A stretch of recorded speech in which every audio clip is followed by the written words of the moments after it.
एक छोट्या इव्हेंटला अविन्य फाउंडेशनचा इव्हेंट आहे, तर चला आपण जाऊया। तर आता इव्हेंट चालू झाला आहे, बघू काय होतंय पुढे। अविन्य फाउंडेशन व RJ हेल्थच्या सेवाभावी संस्था आणि नैसर्गिक पर्यावरण संवर्धन व मानवता विकास संस्था पालघर जिल्हा वसई तालुक्यातर्फे आज रविवार दिनांक 9/6/2024 रोजी संध्याकाळी 4 वाजता महिलांची मानसिक पाळी व योगासने काही चुकीच्या पद्धतीने अंधश्रद्धा महिलांचे आरोग्य या विषयावरती मार्गदर्शन कार्यक्रम आयोजित केला होता। कार्यक्रमाच्या आदरणीय सुजाता तुस्कोना मॅडम राष्ट्रपती पुरस्कार परिचित महाराष्ट्र राज्य आणि खूप छान मार्गदर्शन केले। तसेच डॉक्टर अंजली सावंत आणि डॉक्टर सुशील सावंत यांनीही गोळ्या औषधं न घेता नैसर्गिक पद्धतीने कसे उपचार करता येईल याचेही खूप छान पद्धतीने मार्गदर्शन केले। महाराष्ट्र राज्य पालघर जिल्हा वसई तालुका यांच्यातर्फे आयोजित करण्यात आलेला आहे। या कार्यक्रमासाठी आजचे स्पीकर आहेत आदरणीय सुजाता तुस्कोना मॅडम, जोरदार स्वागत करा। राष्ट्रपती पुरस्कार 2200 शाळांमध्ये या विषय आपल्या या विषयावर अत्यंत सुंदर मार्गदर्शन करतात आणि सध्या ते आमच्या नैसर्गिक पर्यावरण विकास संस्थेच्या पालघर जिल्हा संघटक आहेत। म्हणजे 8 तालुक्यामध्ये त्यांना फिरावं लागणार, रोज एक तालुका, बरोबर बरोबर मॅडम। आम्ही असणार सोबत आमचे पालघर जिल्हा अध्यक्ष सन्माननीय नागरे सर, ओळखता ना? हा, त्यांच्याकडे तो जिल्हा दिलाय पुरा आम्ही तिकडे महाराष्ट्र असतो, हे पालघरमध्ये असतो। यानंतर इथे आपल्याकडे सेकंड नंबरवर सन्माननीय शिवाजी पाटील सर, घ्या। हे आपल्या कोकण विभागाचे अध्यक्ष आहेत, नैसर्गिक पर्यावरणाचे कोकण विभाग अध्यक्ष, 6 जिल्हे सांभाळत आहेत। हा, 6 जिल्हे आपले सिंधुदुर्ग, रत्नागिरी, ठाणे, पालघर, मुंबई इथपर्यंत सगळे 6 रत्नागिरी आहेत। यानंतर शुभांगी राऊत घ्या, या पण आपल्या वसई तालुक्याच्या संघटक होत्या पहिल्या, आता सचिव म्हणून काम करतात। त्याच्यानंतर त्या नंदिनी नवीन जॉईन झाले, परंतु खूप छान प्रकारे काम आहे, त्यांचं नेटवर्क चांगलं आहे। इथे ह्या प्रकारे जेवढे पण मान्यवर आलेले आहेत त्या सगळ्यांची आपल्याला ओळख करून दिलेली आहे, एक एक करून। फोटोग्राफर फूल दिले तेवढे तुमच्यासाठी आहे, फूल दिले, फूल, हा ते फूल तुमचे आहे, पुष्पगुच्छ आमच्याकडे। शिवाजी तर इथे सर्व जणांचा सन्मान केलेला आहे, तुम्ही बघू शकतात। या व्हिडिओमध्ये तुम्हाला खूप इन्फॉर्मेशन भेटेल, तर नक्की व्हिडिओ एंड पर्यंत बघा आणि थँक्यू मला ह्या छोटूशा इव्हेंटला इन्व्हाइट केल्याबद्दल। तर आजचा कार्यक्रम आपण सुरू करतो। मान्यवरांचं स्वागत झालेलं आहे, मान्यवरांनी व्हिडिओ बसायला हरकत नाही। आता आपल्याला डॉक्टर इन्फॉर्मेशन देणार आहेत, चला बघूया त्या काय इन्फॉर्मेशन देत आहेत। आज इतका सुंदर दिवस परमेश्वराने आपल्याला दिलेला आहे की सगळ्यात प्रथम आपण त्या परमेश्वराला, त्या विद्यार्थ्यांना धन्यवाद देऊया की ज्यामुळे आपण सगळे एकत्र आहोत। आजचा दिवस स्पेशल आहे। आज नैसर्गिक पर्यावरण संवर्धन आणि मानवता विकास ही आपली संस्था आणि अविन्य फाउंडेशन ह्या दोन्ही संस्थांच्या संयुक्त विद्यमाने एक महत्त्वाचा विषय, स्त्रीच्या जिव्हाळ्याचा विषय, जो आज आपण ह्या ठिकाणी संपूर्णतेची चर्चा करणार आहोत। आणि त्याकरता आज आपण एक विशेष गोष्ट केलेली आहे, ती काय केलेली आहे? अरे वा, आज मी कधी नव्हे तर ह्या दिवशी आवर्जून लाल फूल घातलंय, लाल साडी घातली, लाल गळ्यातलं पण सापडलंय, ओके, लाल लिपस्टिक लावली आहे। ह्याला कारण की लाल रंग हा कसला रंग आहे? प्रेमाचा रंग आहे। लाल हा मातृत्वाचा, जो स्त्रीचा शृंगार मातृत्व आहे आणि त्याचा तो रंग आहे मासिक पाळीचा रंग आहे आणि तो इतका पवित्र रंग आहे आणि म्हणून त्या रंगाचं सादरीकरण करण्यासाठी आज आपण सगळे कसे इकडे मुक्तपणे चर्चा करण्यासाठी सर्वजण जमलेलो आहोत। आज सगळ्या महिला वर्गाचं मी या ठिकाणी खूप खूप स्वागत करते आहे। परंतु आपल्यामध्ये लाल कपडे घालून असलेले काही आपले बंधू देखील आहेत आणि ह्या विषयाला जाण्याची त्यांना किती मोठी इच्छा आहे आणि म्हणून ते आपल्यामध्ये आहेत। तर आपण पहिलं त्यांच्यासाठी एक टाळ्या वाजवूया आणि मग आपण आपल्या स्वतःसाठी टाळ्या वाजवूया। कारण मी एक स्त्री आहे आणि माझ्यासाठी तर टाळी हवी, बरोबर? बरं, आता हा जो विषय आहे मासिक पाळी, तर हा मासिक पाळी विषय का बरं महत्त्वाचा आहे त्याची मी थोडक्यात पार्श्वभूमी सांगते। की मानवी शरीराचा विकास आणि ते ध्येय आपण जेव्हा घेत असतो त्यामध्ये सर्वात महत्वाचा घटक म्हणजे कोण आहे? स्त्री आहे. आणि ह्या स्त्रीला तिच्या शरीरात होणारे बदल आणि तिच्यामध्ये निरनिराळ्या टप्प्यामध्ये होणारे वाढ आणि विकास ह्याची जाणीव तिला व्हायला पाहिजे. म्हणून कोण काम करतं? एक तर पाठ्यपुस्तक म्हणजे शिक्षण आणि आरोग्य ह्याच्यातनं तिला ज्ञान दिलं जातं. परंतु तुम्हाला माहिती आहे की तेवढं ज्ञान पुरेसं आहे का? आपल्याला शाळेत इतक्या सखोलपणे स्त्रीच्या त्या अवयवाबद्दल सांगितलं जातं का? किंबहुना ते बरोबर उरकलं जातं. कारण हा विषय कसा आहे? नाजूक आहे. हा विषय आपण बोलतोय का? नाही बोलत. ह्या विषयाला आपण कुठेतरी पांघरून घालतो, मुक्तपणे बोलत नाही. आणि आता आपल्याला काय करायचं आहे? आपल्या सगळ्या धुंदार महिला आणि ह्या आपल्या पुरुषांनी मिळून आपल्याला हा विषय आहे तो तळागाळामध्ये न्यायचा आहे, त्याला सोपं करायचं आहे. तो सोपं केल्यानंतर त्याच्यामधून उद्भवणारे जे धोके आहेत स्त्रीच्या जीवनाला, त्यामुळे होणारे जे सगळे त्रास आहेत ते आपल्याला कमी करायचे आहेत. तर मी सगळ्यात पहिल्यांदा तुम्हाला काही मी प्रश्न विचारणार आहे ह्याच विषयाच्या बाबतीत. तर आपल्यापैकी कोण मला बरोबर उत्तर सांगेल त्यालाच फक्त गिफ्ट मिळणार आहे. तर सगळ्यात पहिलं म्हणजे मला तुमच्यापैकी कोण सांगू शकेल की मासिक पाळी म्हणजे काय? कोणी पण एकाने सांगा. आता बघा, अजूनही तुमच्या मनात आहे सगळं माहिती, परंतु एक प्रकारे भीती आहे किंवा एक प्रकारे लज्जा आहे. ओके. परंतु ज्या वेळेला एक तास संपेल, मी ज्या वेळेला थांबेल त्यावेळेला तुम्ही सगळ्या मोकळेपणाने बोलू लागा. तुम्ही सांगू शकता मासिक पाळी म्हणजे काय? बोला. मुलगी जेव्हा वयात येते त्यावेळेला तिच्या शरीरामधून एक स्राव निर्माण होतो आणि तो गळायला लागतो, त्याला मासिक पाळी असं मॅडम साठी एक टाळ्या वाजवा बरं. त्यांनी छान प्रयत्न त्यांच्या शब्दात सांगण्याचा केलेला आहे. ओके. ह्याला म्हणजे आज पहिलं उत्तर ह्याला गिफ्ट तर द्यावंच लागणार आहे मला. बरं, ही मासिक पाळी ही जी येते तर ती चांगली आहे की वाईट आहे? चांगली आहे, पण ती त्रासदायक आहे. येस. मासिक पाळी हा जेव्हा विषय आपण डोक्यात घेतो किंवा शब्द आता मी काढला मासिक पाळी, तर पहिल्या डोळ्यासमोर काय येतं बरं? तो त्रास. अजून काय येतो? एक लज्जा. अजून काय वाटतं? नको वाटतं. म्हणजे मासिक पाळी हा विषय जेव्हा आपल्या डोळ्यासमोर येतो तेव्हा आपल्याला हे सगळे नकारात्मक गोष्टी आपल्या डोळ्यासमोर येतात. आणि ते साहजिक आहे की त्यांना ते म्हणजे एक घाण वाटणं, किरस वाटणं, नकोसं वाटणं, कुठल्या कार्यक्रमाला जायचं आहे तर हे चांगलं नाही असंच वाटतं की नाही? पूर्वीपासून आलेलं आहे. आता तुम्हाला बऱ्याच जणांना माहिती असेल की मासिक पाळी संबंधी काही अंधश्रद्धा आहेत. कोण सांगू शकेल काय अंधश्रद्धा आहे? देवळात जायचं नाही, अशुद्ध मानलं जातं. स्वयंपाकघरात यायचं नाही. अगदी बरोबर. स्वयंपाकघरात जायचं नाही. 5 दिवस वेगळंच बसायचं. घरातल्या ज्या वर्षभरासाठी त्या वस्तू असतात त्याला हात टच पण करायचा त्याला नाही. हात लावायचा नाही. मला वाटतं तुम्ही सगळे 100 मार्कांनी अनुभवाचे बोलायचं. पण आता काळ बदललाय. आता काळ बदललाय. तर बघा किती खेळीमेळीच्या वातावरणात आता तुम्हाला सगळं हे माहिती आहे म्हणून तुम्ही सांगताय. साधारणतः कितव्या पाळीच्या आपलं जो वय आहे ते साधारणतः कितव्या वयाच्या पाळी येते?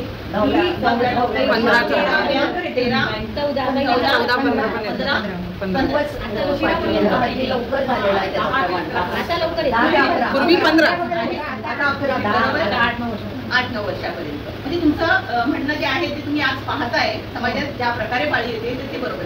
आता ही पाळी किती दिवस असते? 7 दिवस, 3 दिवस, 5 दिवस. ओके. तरी पण ठीक आहे. ज्या वेळेला त्या मुलीला तुम्ही सांगितलेल्या वयात पाळी येते तेव्हा अजून काही बदल तिच्यात घडतात का? काय घडतात? चिडचिड होते. अजून त्या हाताने दाखवताय. म्हणजे आपल्याला ह्या विषयावर अजूनही बोलायला लज्जा वाटते. काय होते? आज एक आरोग्य कर्मचारी म्हणून, आरोग्यात आहे म्हणून ह्याकरिता आज मी सगळे शब्द एकदम स्पष्ट बोलणार आहे आणि तेच तुम्हाला त्या तळागाळात त्या मुलीकडे जाऊन ते बोलायचे आहे. ओके. एक टेस्ट म्हणाल्या म्हणजे त्या मुलीच्या स्तनांची वाढ होते. ओके. हा एक बदल दिसतो. दुसरा हार्मोन्स बदलले जातात ते कशी तुम्हाला दिसणार? आतून बदलले. चिडचिडेपणा येतो. अगदी बरोबर. काखेत केस येतात. काखेत जांघेत केस यायला लागतात. चेहऱ्यावर मुरम येतात. अगदी बरोबर. चेहऱ्यावर मुरम येतात आणि मग ती म्हणते ना उष्णता पाणी में छबी में देखू घडी घडी. तिला सारखं आरशात बघायला वाटतं.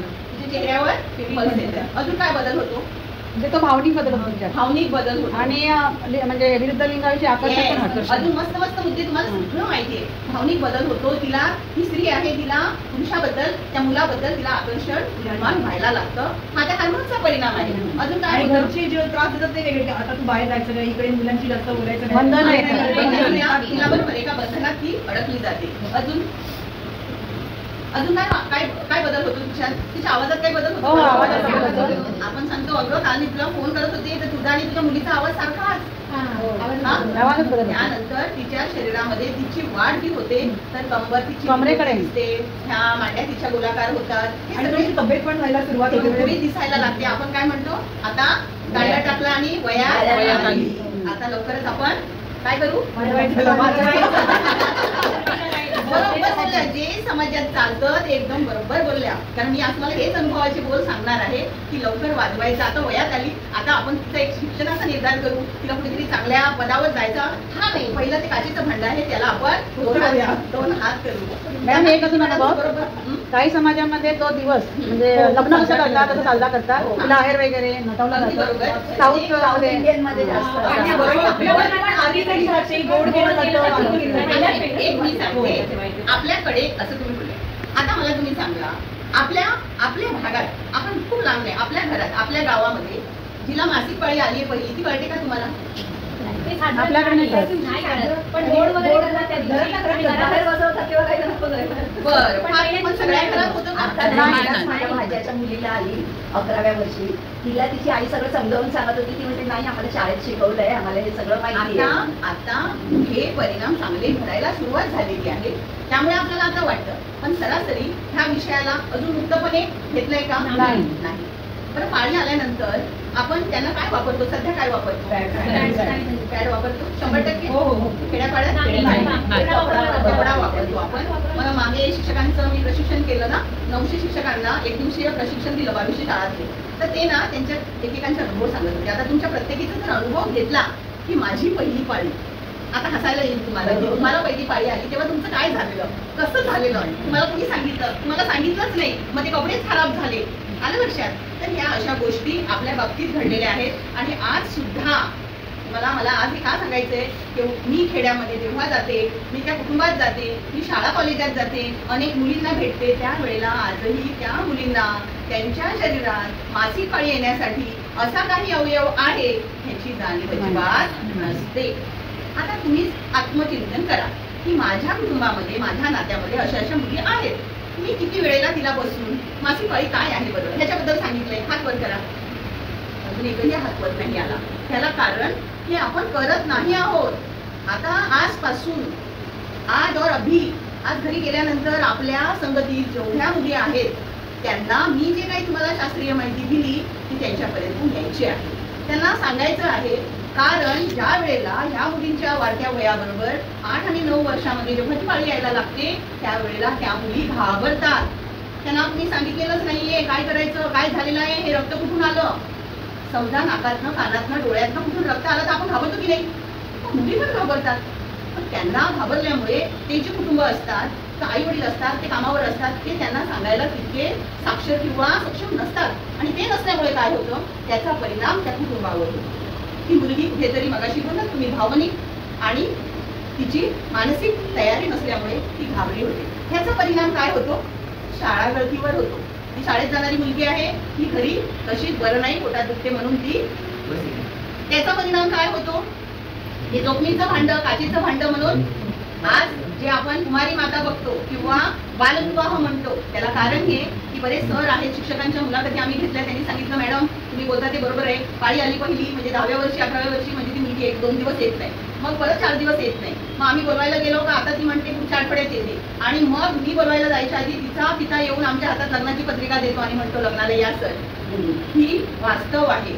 माझ्या कार्यक्षेत्रामध्ये 16, 16.5, 17 वर्षाच्या मुली आज कुमारी माता आहेत. आलं लक्षात? विवाह सुद्धा झालेले आहेत ते कमी वयात. तुम्ही म्हणाल आता कसं शक्य आहे, कायद्याने तर बंद केलेलं आहे.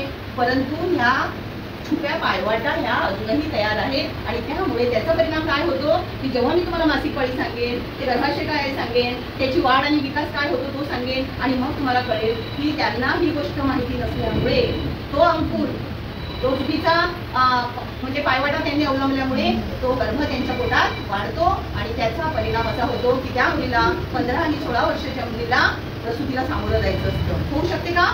नाही. म्हणून या सगळे संपूर्ण निकष तुम्हाला सांगणार आहे की ती ॲडोलेसंट मुलगी, ती किशोरवयीन मुलगी जी आहे तर तिला कोणत्या वयामध्ये आपल्याला तिला समुपदेशन द्यायचं आहे.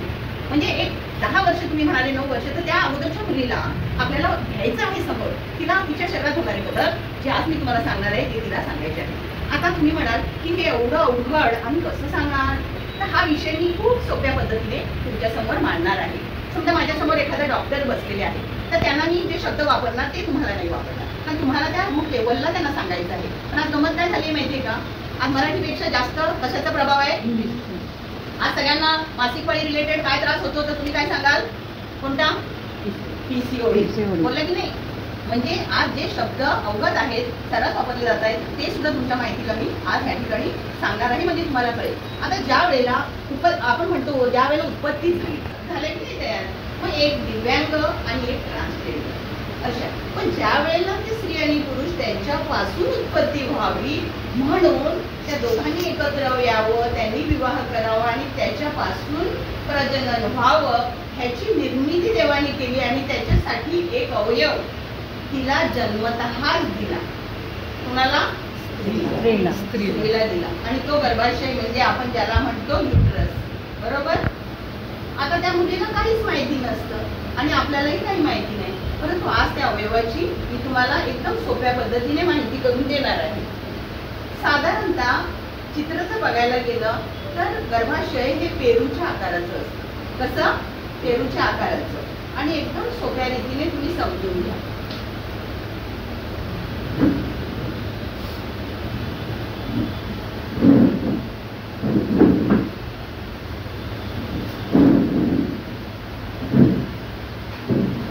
मला चित्र काढायला खूप आवडतं, पण आता मी तुम्हाला समजेल असं हलक्या रीतीने चित्र काढून दाखवण्याचा प्रयत्न करणार आहे ह्या ठिकाणी.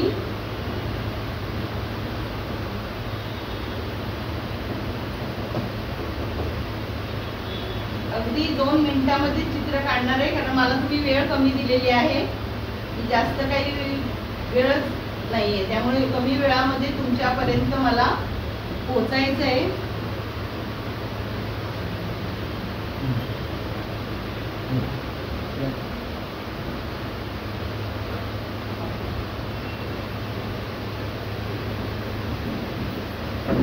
दिसतं का? जरा बाजूला होते, दिसतं? थोडं त्या बाजूला गेलाय तिरपं, पण तुम्हाला समजेल. हा, हे पेन ना सरकतं, हाईट नाही ना. ओके, हे आहे गर्भाशय. हे गर्भाशय. हा, आता मासिक पाळी येण्याची प्रक्रिया कशी घडते आपल्या प्रत्येकाच्या शरीरात. आता तुम्ही काय म्हणाल की आता आमचं तर वय झालं, आम्हाला आता पाळी येत नाही, परंतु ह्या गर्भाशयाच्या मार्गदर्शनानंतर ज्यांना पाळी येत नाही त्यांच्याही बऱ्याचशा समस्या असतात, तर त्यावरही मी बोलणार आहे. आणि ज्यांना पाळी येते त्याला काय म्हणतात तुमच्यापैकी कोण सांगेल? पिरियड येणे म्हणतात, त्याला मेनार्की म्हणतात. आणि प्युबर्टी मध्ये आपण म्हणतो प्युबर्टी सुरू झाली, बरोबर. आणि पाळी जेव्हा संपते त्याला काय बोलतात? मेनोपॉज. इंग्लिश पटकन बोलतो, पण निवृत्ती.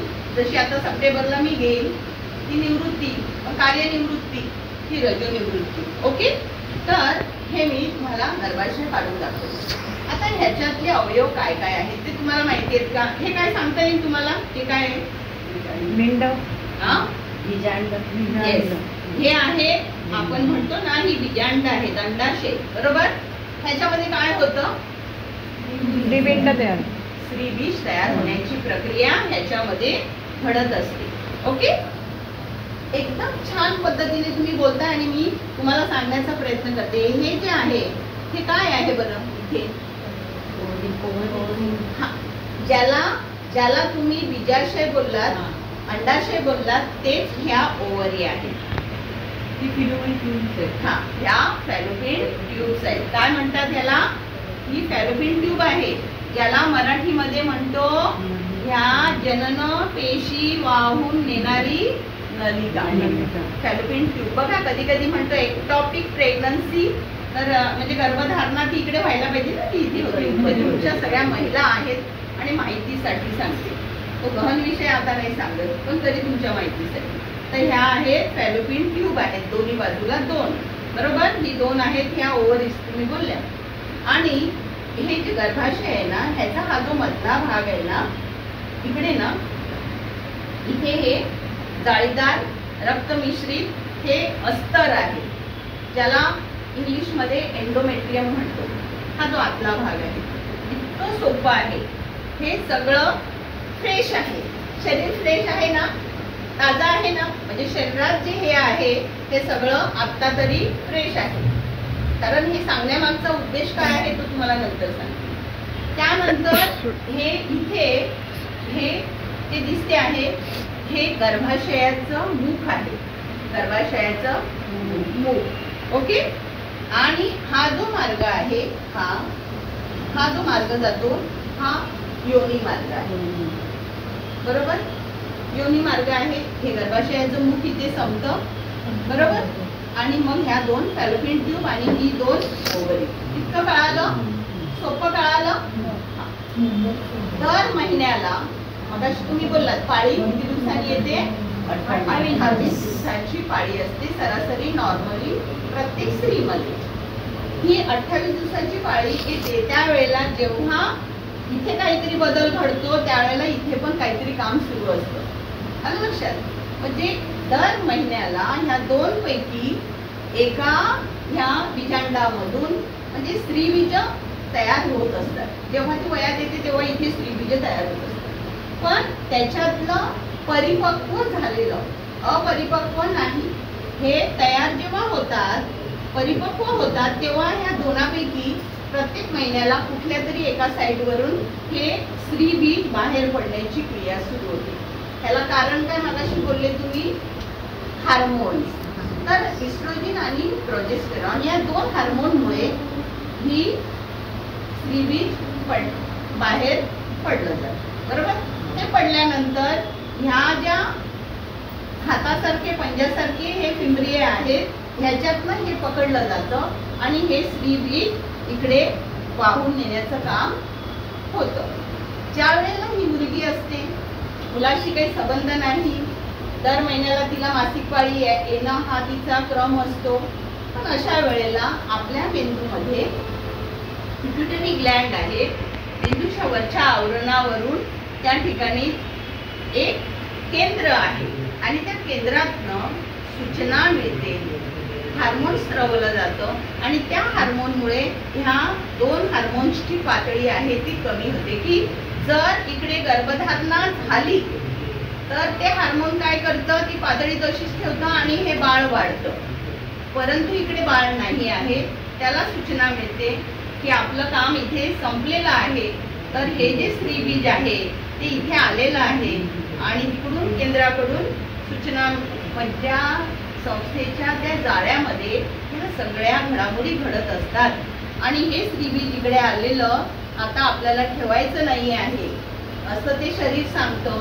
तेव्हा ते तुटतं असतं आणि ते तुटल्यामुळे हार्मोनची लेवल कमी झाल्यामुळे तुटल्यामुळे ह्या गर्भाशयाच्या मुखातनं योनी मार्गातनं बाहेर यायला सुरुवात होते आणि त्याला आपण काय बोलतो? मासिक पाळी आली.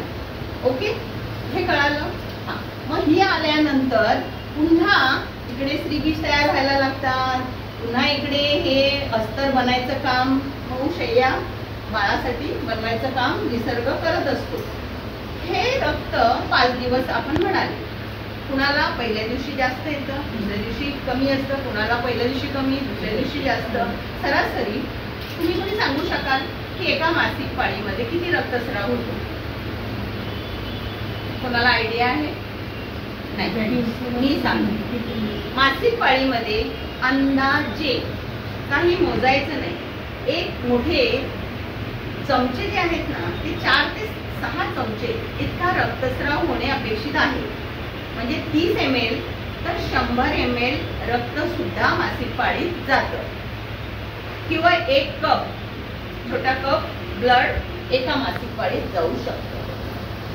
हे एवढं नॉर्मल आहे. परंतु म्हणजे आपण साधारणतः त्या 4 पॅड घेतो, पण एखाद्या मुलीला खूप पॅड वापरावे लागतात किंवा तिला आपण म्हणतो धोधो ब्लिडिंग झालं, खूप फ्लो जास्त आहे, त्यावेळेला वैद्यकीय मदतीची गरज असते. परंतु हे 5 दिवस झाले आणि अजून जर ब्लिडिंग येतेच आहे तरी सुद्धा वैद्यकीय मदत काय येते आहे ते मी तुम्हाला सांगते. झालं 5 दिवसानंतर अजून पण एक स्राव येतो, तो साधारणतः 6 ते 9 दिवस थोडा थोडा असतो. मला माहिती आहे का तो? नाही माहिती. तो नॉर्मल असतो आणि तो कळणं तुम्हाला गरजेचं आहे. कारण जसं मासिक पाळीचं व्यवस्थापन करतो त्याच्यासाठी शोषक वापरतो, तसं त्या स्रावासाठी सुद्धा शोषक वापरणं गरजेचं आहे. त्याला तुम्ही म्हणता मला पांढरा स्राव जातो, चिकट जातो, बरोबर जातो, डिस्चार्ज ज्याला आपण व्हाईट डिस्चार्ज आपण म्हणतो. पण हा जो चिकट पदार्थ आहे पातळ पाण्यासारखा तो नॉर्मल आहे. कारण शरीरात ह्या योनी मार्गात वंगण राहावं, घर्षण होऊ नये, हा निसर्गाने केलेली योजना आणि सगळा प्रकार असतो. आपल्याला काय वाटते की पांढरा पदार्थ जातो, पण तो स्वाभाविक आणि अस्वाभाविक हा आज जाणून घ्या. जेव्हा तो पिवळसर दह्यासारखा होतो, आंबट वास येतो, दुर्गंधी येते आणि तो खूप जातो, पोटात दुखते, ताप येतो, कंबर दुखते, त्या वेळेला त्या महिलेला जंतुदोष असल्याची शक्यता नाकारता येत नाही. मग तो जंतुदोषच असतो, कळलं? अशा वेळेला जर त्याच्यावर योग्य वैद्यकीय उपचार केले नाही तर हा जंतुदोष पुढे वरपर्यंत जाऊन ती बाई किंवा मुलगी सेप्टिसेमियामध्ये जाऊ शकते, म्हणजे तिला अजून गंभीर दुष्परिणाम होऊ शकतात. तर हा व्हाईट डिस्चार्ज. ओके. आता हा रक्तस्राव आहे, हा तुम्ही मगाशी बोललात की तो अपवित्र आहे, मंदिरात जायचं नाही, देवळात जायचं नाही. आता हे शरीर, ह्या शरीरातनं आत्ताच आलेला हा रक्तस्राव आहे, हा अपवित्र आहे का? आपला रक्तस्राव आपण हाताला जर बघितला तर तो बॉडी टेम्परेचर इतका गरम असतो, स्त्रीला एवढं कळतं. तर तो जर बॉडी टेम्परेचर एवढा आहे, जो घाम आहे, ज्या काही गोष्टी शरीरात बाहेर येणाऱ्या त्या कुठल्याही अपवित्र नाही आहेत. तर हा पवित्र आहे, मग मंदिरात का जाऊ नये बाईने? आलं लक्षात? पण ज्या अंधश्रद्धा आहेत, दंतकथा आहेत, भाकडकथा आहेत, त्याप्रमाणे एक कथा सांगितली जाते. मी पण माझ्या ट्रेनिंगमध्ये ऐकली की पूर्वीच्या काळी महिला, ज्या आजी वगैरे अशा मुलींना घेऊन मंदिरात जायच्या आणि ज्या वेळेला ते पुजारी पूजापाठ चालू असतो त्यावेळेला त्या मुलीला पॅड नसल्यामुळे तिला ब्लिडिंग असं बसल्या जागेवर तिकडे इकडे तिकडे. तर तेव्हा काही अशी लेबर लोक नव्हती स्वच्छतेला, मग त्या पुजाऱ्यांना स्वतः साफ करायला लागायचं. त्यांनी सांगितलं की ह्या बाळांना अशा ऋतुमतीमध्ये घेऊन येऊ नका. आणि ती दंतकथा पुढे मला वाटते त्याचा पगडा राहिला असावा. तर त्यामुळे त्यावेळेला ते आणू नका म्हणून. पण तसं तर अपवित्र काही नाही आहे.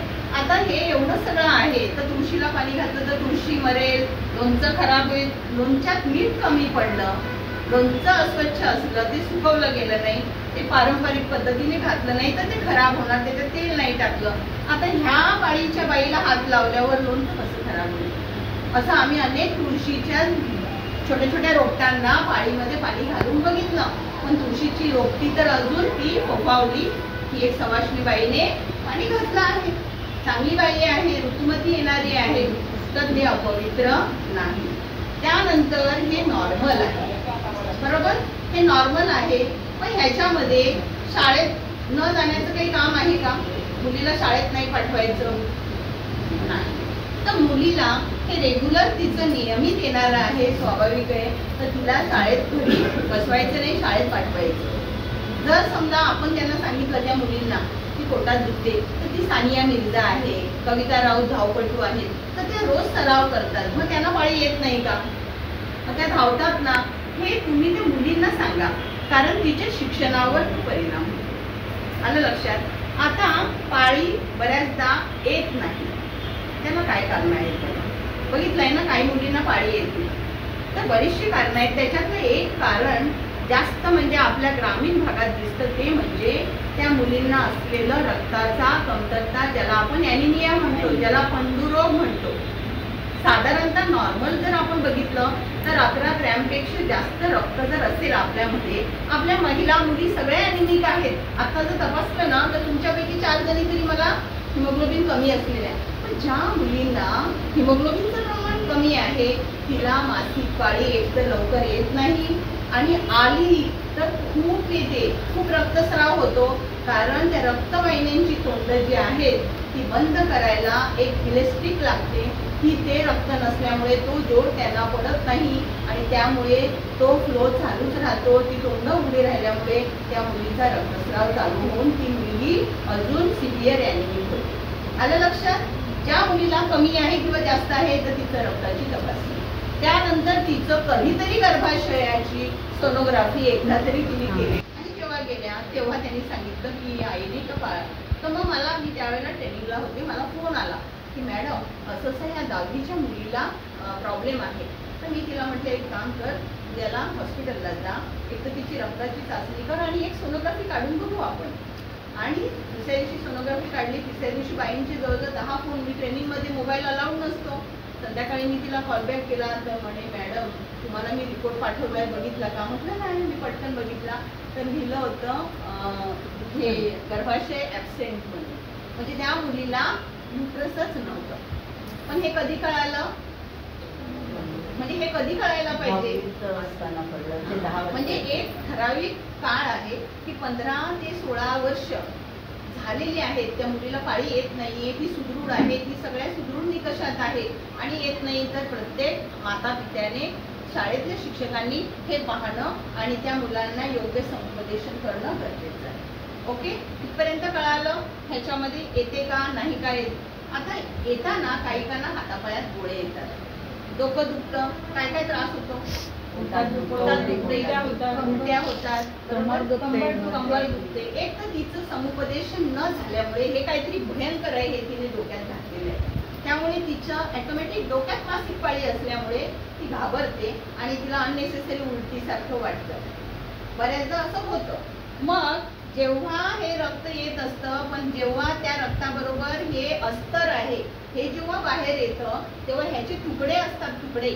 ते तुकडे गर्भाशयात बाहेर पडताना गर्भाशयाला आकुंचन येतं, स्पॅझम येतात आणि त्या स्पॅझममुळे ते हलकंसं दुखतं आपल्याला. मग ते काय आजार नाही, ते नॉर्मल असतं. पण असं सातत्याने दुखत असेल तर वैद्यकीय तपासणी गरजेचं आहे की कुठे काही प्रॉब्लेम तर नाही.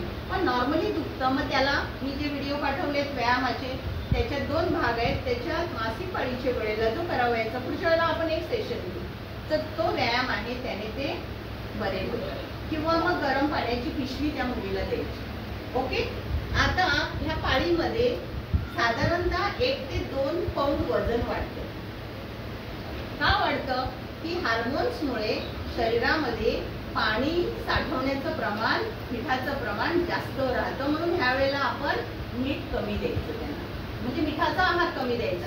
मग द्यायचं काय? तर कमरेखालच्या भागाला तिला चांगला सपोर्ट मिळावा म्हणून कॅल्शियम युक्त आहार, ज्याच्यामध्ये म्हणजे दूध, मांस, मासे, अंडी, आलं लक्षात, काळे चणे आहेत, हा आहार तिला दिला तर तिला आराम वाटेल. त्याचबरोबर तिचं हिमोग्लोबिन लेवल चांगली राहिली पाहिजे. म्हणून लोहा जास्त आहे ज्याच्यात, लोहाच्या कढईतलं अन्न आहे, नाचणी आहे, हिरव्या पालेभाज्या आहेत, सगळी पिवळी फळं आहेत, व्हिटॅमिन सी युक्त आंबट फळं आहेत, ही सगळी आहार तिला. म्हणजे बऱ्याचदा अंधश्रद्धा म्हणून तिला हे देऊ नको, हे गरम पडेल, पपई गरम पडेल, आंबा गरम पडेल, काही गरम थंड काही नसतं. तिला तुम्ही आहार सगळा चौरस आहार द्यायला पाहिजे. हा तिचा आहार तुम्ही दिला की सगळं व्यवस्थित आहे तर तिला मासिक पाळी चांगली येईल. साधारणतः 10 वर्षाच्या मुलीचं वजन किती असायला पाहिजे? किती असतं? रिमरिम हव्या मुलींना सगळं, हा सगळं असं बाहेरचं फूड खातात. जर तिला पाळी आली त्या वयामध्ये तर तिला तिचं वजन कमीत कमी 35 ते 40 हवं. सुदृढ हवी ती, दोरी उड्या मारता आल्या पाहिजे, तिला धाप लागली पाहिजे नाही. आता मी आमच्याकडे लग्न होऊन आलेल्या मुली बघते, 30 किलो वजन, 32 किलो वजन. मग 32 किलो वजनाच्या बाईच्या पोटातला अवयव आहे त्याची पण वाढ व्हायला पाहिजे ना. मग ती पण झालेली नसते, मग ते गर्भाशय येऊस आणि मग त्याच्यामध्ये ते बाळ 2.5 किलोचं तरी पाहिजे. मग आमच्याकडे जेव्हा येतं तेव्हा आमच्या पुढे एक आव्हान असतं की त्या बाईला त्या 9 महिन्यामध्ये किमान 10 ते 12 किलो वजन वाढलंच पाहिजे. आलं लक्षात? म्हणून आत्ताच तुम्हाला मी सांगते, ज्या घरात किशोरवयीन मुलगी आहे तुमच्या सानिध्यात त्यांना त्यांचं वजन हे अगदी नियमाने जेवढं बसेल त्यांच्या हाईट प्रमाणे, तर किमान 40-35 म्हणजे एक 15 वर्षाची मुलगी आहे तर तिचं वजन एक 50 तरी हवं. म्हणजे त्या 16 आणि 17 लग्न करतात. तर ह्या बाबी महत्वाच्या. आता आला महत्वाचा विषय म्हणजे शोषक, आणि तो खूप महत्वाचा आहे आरोग्याच्या दृष्टीने. कारण ज्या वेळेला ब्लड आणि ओलावा असतो, पाणी जात असतं, त्यावेळेला तिकडे रॅश येतात, त्यावेळेला तिथे खाज येते, होते की नाही? हा महिलांना येणारा, प्रत्येकाला येणारा अनुभव आहे. त्याला कारण आहे, तो भाग जर कोरडा केला नाही, तो भाग जर ओलाच राहिला तर तिकडे रॅश येतात, लालसर होतं आणि दोन्ही जांघेत घर्षण झाल्यामुळे स्किन निघते. मग त्या मुलींना चालताच येत नाही, मग त्या शाळेतच जात नाही. आलं लक्षात? ह्याकरिता खोबरेल तेल आहे, टॅल्कम पावडर आहे, हे सुद्धा त्यांना वापरायला सांगायचं. आणि जनन मार्गाची स्वच्छता सगळ्यात महत्वाची. म्हणजे प्रत्येक वेळेला त्या पॅड घेतात जेव्हा हातांची साबणाने स्वच्छता. तर आज बरेचशा शाळेमध्ये वॉश अँड प्रकल्प चालू आहेत, तर हात धुवून म्हणजे त्यांना ती सवय ठेवायची. ते हात धुतल्यानंतर पॅडला हात लावायचा. मग त्यानंतर त्या पॅडला ते बरोबर त्यांच्या त्या चड्डीच्या आतल्या भागाला ते कसं बसवलं जाईल, ते त्यांना ब्लिडिंग होणार नाही, व्यवस्थित ते खराब होणार नाही, हे सुद्धा पाहणं गरजेचं आहे. नाहीतर मग काय होईल, त्या मुलींना म्हणजे एक तर लज्जा म्हणून राहील, आणि बऱ्याचदा पॅड ओला म्हणजे त्यांचा पॅड भरलेला आहे, शाळेत एक पॅड सपोर्टला नेलेला नाही, तर अशा मुलींना परत ब्लिडिंगचा त्रास होतो, मग त्या इरिटेशन होतं. मग त्यावेळेला त्यांना बॅगेमध्ये 2 सफिशियंट पॅड न्यायला सांगायचे, म्हणजे ज्यांना 4 तरी लागतात. आता हे जे पॅड आहेत ह्या व्यतिरिक्त पण काही साधनं आहेत, तुम्हाला माहिती आहे? मेन्स्ट्रुअल कप आहे, म्हणजे परदेशात सर्रास वापरला जातो, तोही चांगला आहे, चांगला 4-5 वर्ष टिकतो. त्यानंतर टॅम्पूल येतात. म्हणजे अनेक साधनं जरी असली, पारंपरिक कपडा हे साधन आज सुद्धा बऱ्याच ठिकाणी ग्रामीण भागात परवडत नाही. माझी एक लाभार्थी म्हणते, माझ्या 2 मुली आणि मी, म्हणजे ती विधवा बाई आहे, एकाकी महिला आहे, तर त्या तिघींना महिन्याला 42 रुपयाचे तुम्ही म्हणता की पॅड 4 आणि 6 बदला म्हणून दिवसभरात, आणि म्हणे मला कसे परवडणार. आणि हे वास्तव आहे, हे वास्तव आहे की त्या महिलेला परवडत नाही. मग ती काय करणार मुलगी, तो एक पॅड दिवसभर ठेवणार, आणि त्याचे परिणाम असे होतात की त्या मुलींना, अनेक मुली आमच्याकडे हॉस्पिटलला जन्मदोष झालेल्या अनेक मुली दवाखान्यात येतात. आलं लक्षात? इव्हन तुम्हाला मी एक किस्सा सांगते बोलता बोलता. वीटभट्टी आहे जिथे, किंवा जिथे उघड्यावर निरनिराळ्या बांधकाम मजूर असतात, त्यांच्या मुली आहेत, त्यांना समुपदेशन तर कोणी करत नाही. आपल्याला मानवता विकासामध्ये ह्या सगळ्या झोपड्यांना, ह्या सगळ्या गरीब लोकांना, ह्या भटक्या वस्त्यांना, तांड्यांना आपल्याला मिळून सगळ्यांना एकत्र त्यांना जाऊन भेटायचं आहे. भेटणार ना कीर्ती मॅडम? भेटणार ना? त्यांना आपल्याकडून आपण चांगल्या प्रकारे पूर्ण वर्षभर पुरतील असे पॅड पण द्यायचे आहेत. पण असंच एक अनुभव तुम्हाला मी सांगते. एक पेशंटला मुलगी आली होती, तर तिला का आणलेलं सिव्हिल हॉस्पिटलला, तर मी म्हटलं हिला काय झालंय, तर ती बेशुद्ध पडली. तर वीटभट्टीवर तिला रक्त जायला लागलं, तर त्याकरता तिने, त्या मुलीला वाटलं की ते थांबेल, पण थांबे ना. आई वडील अडाणी, त्यांना काही तिने सांगितलं नाही. मग तिकडे त्या खुंटीवर कपडे होते, त्याच्यातला एक कपडा घेतला तिने पॅड म्हणून. बघा त्या मुलीचं किती आकलन, तर मुलं आकलन करत असतात आणि नवीन नवीन नाविन्य बघत असतात, आणि ते तिने घेतल्यामुळे तिला वाटलं की आता म्हणजे एक शोषकाचं रूप आलेलं आहे, आणि ती मुलगी झोपी जाते.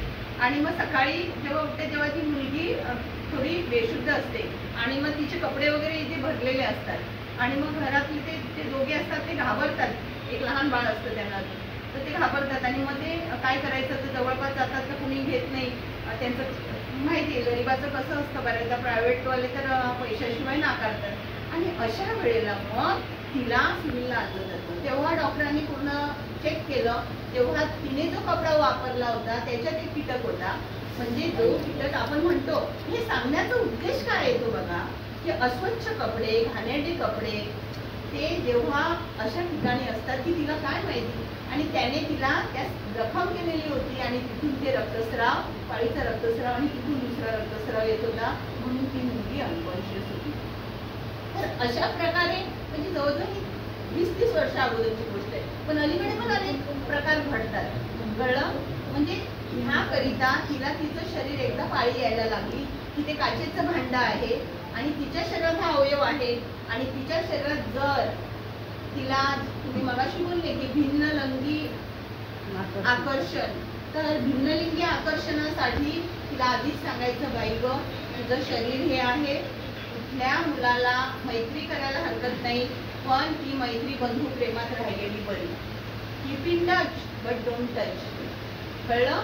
गुड टच बॅड टच हेच आहे की तो मुलगा आहे तोही त्याच तारुण्यात आहे आणि तीही आकर्षण असल्यामुळे मग चल, मग आपण फिरू, मग आपण इथे जाऊ, आणि ह्याला अनुसरून निरनिराळे प्रकार घडतात. जे मी तुम्हाला म्हणते, मी एका हॉस्पिटलला गेली, माझ्या एका पेशंटला घेऊन 16 वर्षाच्या मुलीवर अत्याचार झाला होता. तर ती म्हणाली, मॅडम आपल्या वसईतल्या ईस्टच्या दर आठवड्याला 2 केसेस येतात, फार लांब नाही, जवळच. कळलं? तर अशा गोष्टी घडतात. पण जर त्यांना सांगितलं की असं होऊ नये, इव्हन हा प्रकार आहे, आपण फक्त महिलाच पाहतो आहे, हे आज ह्या बंधूंचं खरोखर कौतुक करते मी की आज त्यांनी पाहिलं, त्यांना त्या मुलीच्या वेदना, त्या मुलीची परिस्थिती कळली. कारण मी वंजारी आपल्या नैसर्गिक पर्यावरण संस्थेचे आहेत, त्यांनी ठेवलं होतं. ते म्हणाले, माझ्या मुलीला पहिली पाळी आली, तिने मला फोन केला, पप्पा मला असं रक्त जाते आहे, मी कामावरनं आलो, मी पॅड दिला आणि मी कौतुक करतो, मला त्या माणसाला तो देव माणूस आहे म्हटलं, तुझे पाय कुठे आहेत मला सांग.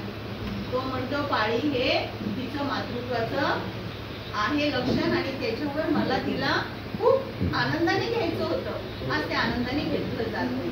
आज हे पॅड मिळतात का?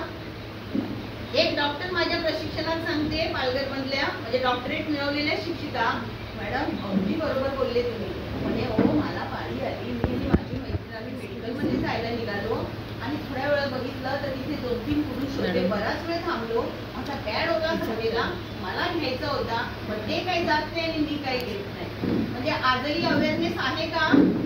ज्या दिवशी जसे आपण गुटख्याचे पुढे, लेपचे पुढे, कुरकुऱ्याचे पुढे बघतो ना, आणि जसा भाऊ, काका, मामा, आजोबा जाऊन त्या मुलीसाठी, त्या किशोरीसाठी जेव्हा तो पॅड आणेल, त्यावेळेला खऱ्या अर्थाने त्या मासिक पाळीला खरोखर मनापासून सगळ्यांनी स्वीकारले असं बोलता येईल.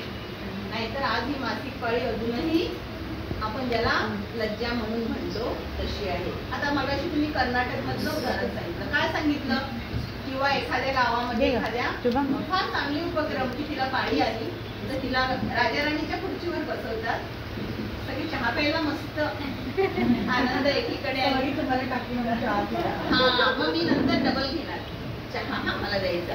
तर तिला राजा राणीच्या खुर्चीत बसवतात आणि पूर्ण गावभर गोडधोड वाटतात.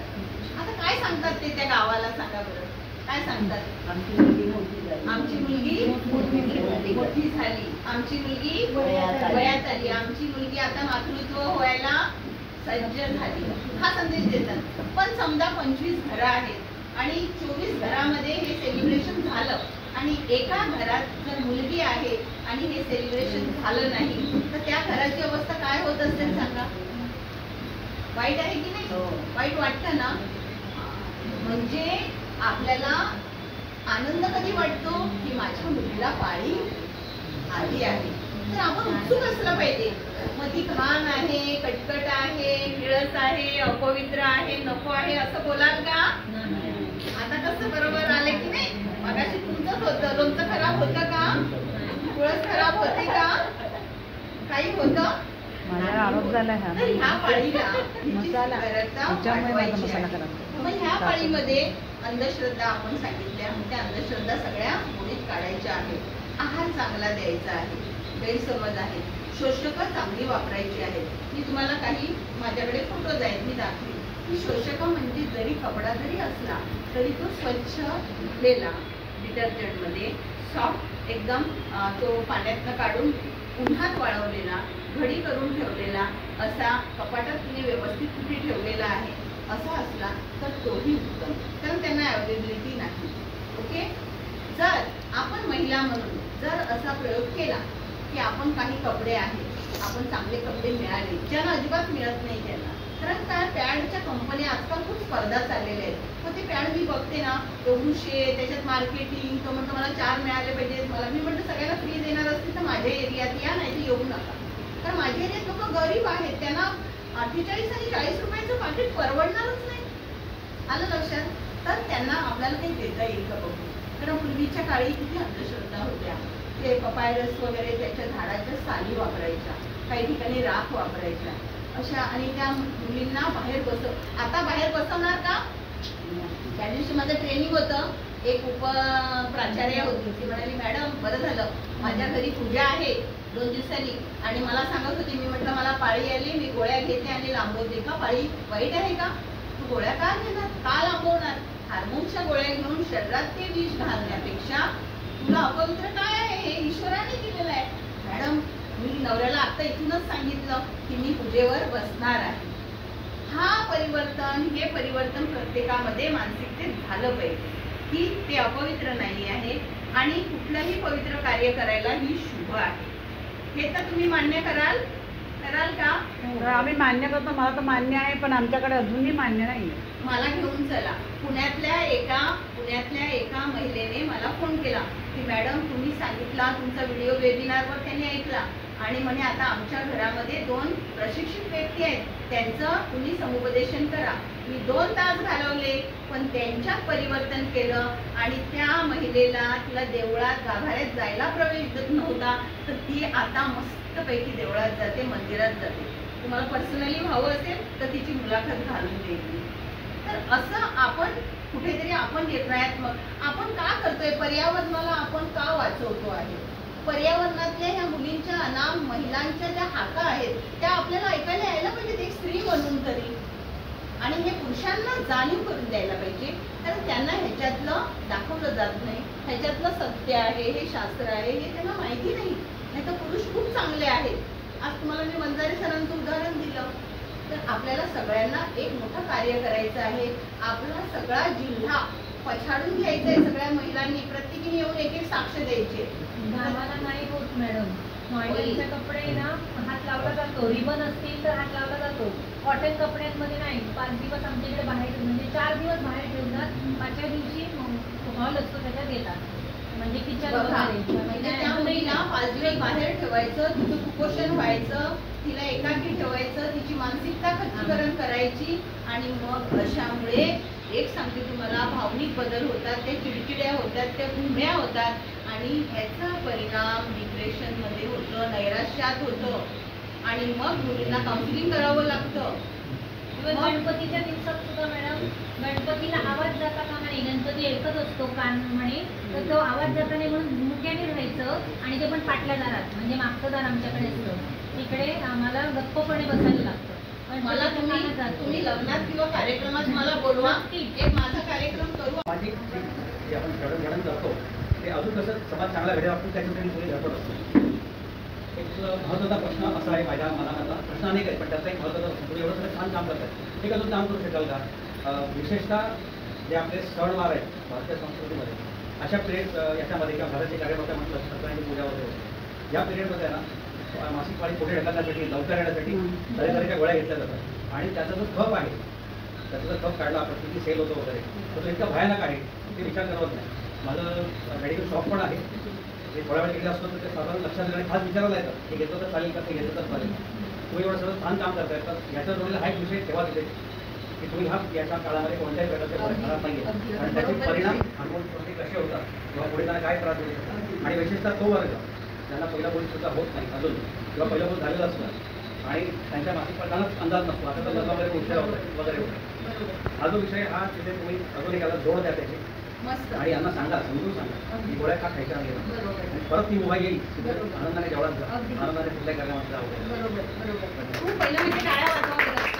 याकडे अजून एक विषय की मूल होऊ नये म्हणून पण गोळ्या घेतल्या जातात आणि त्याच्यामुळे मूल होत नाही आणि पुढे प्रॉब्लेम येतात. आता पहिलं सरांच्या प्रश्नाचं उत्तर मी देते की सुरुवातीलाच हा विषय मी बोलली 2 दिवसाचा आहे. मी 1 तासात सगळं आटोपतं घेते. मी मगाशी बोलली की हार्मोन्सच्या गोळ्या घेतल्या जातात, पण तिने का घ्याव्या? जर मासिक पाळी मुळात मी काय म्हणाले सर, विषय काय आहे की ते अपवित्र नाहीच आहे. ते बॉडी टेम्परेचरचं फ्रेश रक्त आपल्या शरीरातलं बाहेर पडते आहे. हे जर अशुद्ध नाही आहे, हे जर पूजा करू शकतं, देवालयात जाऊ शकतं, मी उदाहरण पण दिली, तर गोळीचा सवालच येत नाहीये. गोळ्या घ्यायच्याच नाहीयेत आणि ह्या गोळ्या बंदच करायला पाहिजेत. मी तर म्हणते फार्मसीतच बंद व्हायला पाहिजेत, मग तर कोणच घेणार नाही. कारण जर गोळ्या तुम्ही ठेवल्या, जर तुम्ही गुटखा आणि तंबाखू असं सगळ्यांना बाहेर रोडवर स्टॉलवर ठेवलं तर नको आहे ती तारुण्य असलेली मुलं पण घेणार आहे. तर मी आधीच सांगितलं की हे पवित्र, उद्यापासून सगळ्या मंदिरात जाणार ना कोणी खेडेगावात आपण जसा एक परिवर्तनाचा दिवा मी ज्योत आज लावली तशी आज आपण प्रत्येकाने मिळून लावायची आहे. हेच परिवर्तन करायचंय. अगदी बरोबर विषय त्यांनी मांडला आणि तोच विषय ब्रीफ करायचा होता मला की आपण अंधश्रद्धेच्या पोटी त्या बाईला गोळ्या घ्यायला लावतो. विचार करा, शरीरात ही जी यंत्रणा आहे ती केंद्र आहे मेंदू, त्याला हलवतोय आपण आणि हायपोथायमसला हलवतोय की बाबा रे आता तिला बंद कर, येऊ नको, ही ताकद आपण त्या गोळीच्या लग्नानंतरही 4-5 वर्ष मूल नको. दुसरा प्रश्न त्यांचा होता की ज्याला एकही मूल नाही. बघा, पाळणा हलवणं, पाळणा लांबवणं आणि पाळणा थांबवणं या 3 पद्धती आहेत. त्याच्यामध्ये पाळणा लांबवण्यासाठी पद्धती येतात. त्याच्यात ओरल पीस म्हणजे माराडी गोळी येते आणि प्रॉपर्टी येते, निरोध येते आणि शस्त्रक्रिया येतात. परंतु ज्याला एकही मूल नाही आहे त्याला आम्ही कधीच ही गोळी देत नाही. गर्भनिरोधक गोळी त्याला त्यांनी घेऊच नाही, कारण त्याला पहिले एक बाळ होऊ. पाळणा लांबवण्यासाठी लोक घेतात मेडिकल. नाही, पाळणा लांबवण्यासाठी कुठलाही शासनाचा कर्मचारी प्रोव्हाइड करणार नाही. तुम्ही निरोध वापरा, छान आहे, निरोध वापरा, नैसर्गिक पद्धत वापरा, पण तुम्हाला गोळ्या घेता येणार नाही. कारण पुढे होऊन 5 वर्ष 10 वर्ष मूल झालं नाही, हार्मोनल चेंजेस बॉडीत झाले, तर पुन्हा मग होण्यासाठी पुन्हा तिला IVF ला जावं. ओके, तर ते गोळ्या पण घेत असतील तर त्यांना पहिल्या बंद करा. एक झालं. पाळणा लांबवण्यासाठी जरी गोळी घ्यायची असेल तरी त्या गोळ्या शासनाच्या निकषात चांगल्या प्रकारे संशोधन केलेल्या असतात आणि त्या देखील एकदा का बाळ 6 ते 7 महिन्याचं झालं की मग त्या बाईला ही गोळी दिली जाते. अदरवाईज त्या बाईला प्रॉपर्टी बसवली जाते. IUCD जी आहे PIUCD नंतर बसवली जाते किंवा निरोधचा वापर आम्ही सांगतो. परंतु गोळ्या आम्ही त्या मुलाला 6 ते 7 महिने जोपर्यंत ब्रेस्ट फीडिंग असते चांगल्या प्रकारे पाळणा लांबवला जातो आणि त्याच्यात काही साधन देतो आम्ही आणि मग ही गोळी सुरू करतो. पण तुम्ही त्याला वाईट आपण धरू शकत नाही. ती ओरल पीस त्या महिलेला देणं गरजेचं आहे. पण एक तर ती शस्त्रक्रिया करत नाही, बरोबर, एक तर ती प्रॉपर्टी बसवत नाही आणि मग निरोध ते नवरा सांगतो निरोधने मला मजा येत नाही पण तो सांगतो. तर मग अशा वेळेला जेव्हा ती गोळ्या घेईल निदान काल मला म्हणजे निदान तो पाळणा लांबू. काल मला आमच्या एका रूट लेवलच्या वर्करने फोन केला, सिस्टर तिचं 5 महिन्याचं बाळ आहे आणि 3 महिन्याची गरोदर आहे. आता तिला नाही मी अबॉर्शनचा सल्ला देऊ शकत. मग कुटुंब नियोजन याच्यासाठीच त्यांच्या मागे लागून की हे वापरत नाही तर निदान ते वापरतील आणि त्या सगळ्या निकषातनं पारित केलेल्या आहेत, चांगल्या आहेत, म्हणून त्या एक 6-7 महिन्यानंतर आम्ही देतो. ओके, झालं. आपल्याला नॅचरोपॅथीचं पण खूप ऐकायचं आहे डॉक्टरांकडून. दोन्ही डॉक्टर आपले आहेत. मंदिरात जायचं नाही.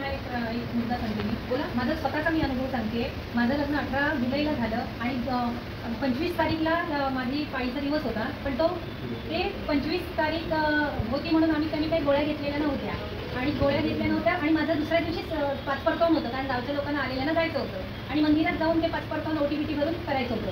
माझी पाळी 19 तारीखला आलेली होती आणि मंदिरात जायचं होतं. मी मंदिरात गेले, ओटी वगैरे भरली, माहेरची ओटी भरली गेली. मी परत सायनहून राहायला आली जोगेश्वरीला आणि मी मंदिरात जाऊन OTPT भरली. मला जेवढे मुलगे आहेत, माझं काहीही वाईट झालेलं नाही, सगळं चांगलं झालेलं आहे. पण मी सांगितलं माझा अनुभव सांगा मॅडम. कारण का मी अंधश्रद्धा निर्मूलन समितीमध्ये सभासद म्हणून काम केलेलं होतं.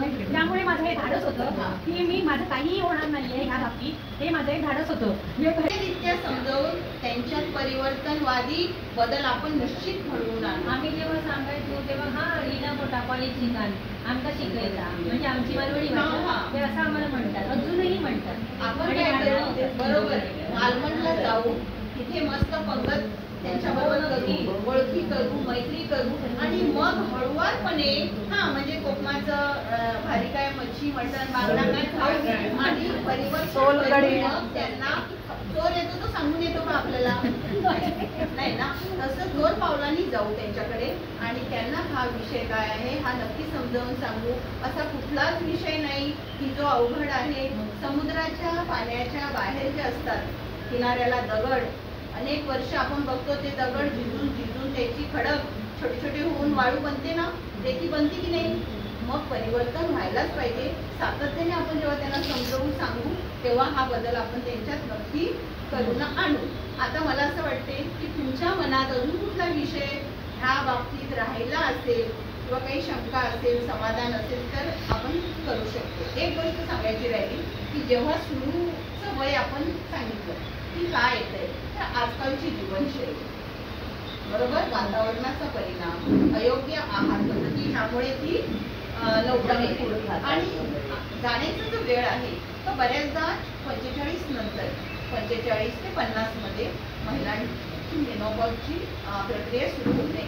जाताना पण जर चांगलं हिमोग्लोबिन असेल, महिला सुदृढ असेल तर काही प्रॉब्लेम येत नाही. पण मग थोडीशी जाते, मग परत महिन्याभराने येते, परत 2 महिन्यांनी येते.